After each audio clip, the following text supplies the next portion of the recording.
So guys, we are inside our sample project. Suppose we like to blur the number plate of the car.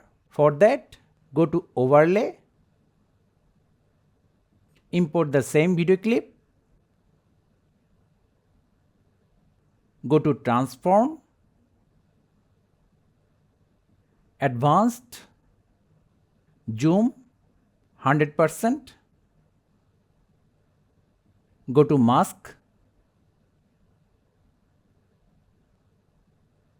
rectangle, position the mask over the number plate,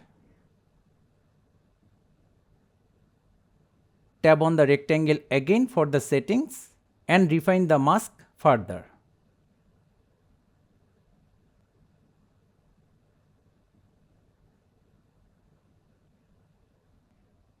Now we are at the starting point of our project. Tap on this button to place a keyframe, zoom into timeline, move forward slowly, reposition the mask.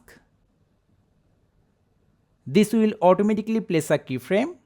Now just repeat this process for the whole clip.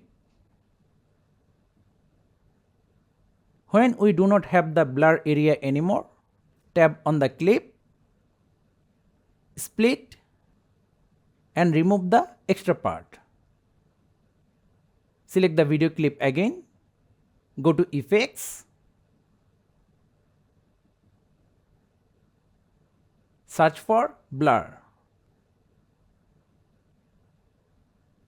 apply it, and we are done. So thank you guys for watching. Have a good day.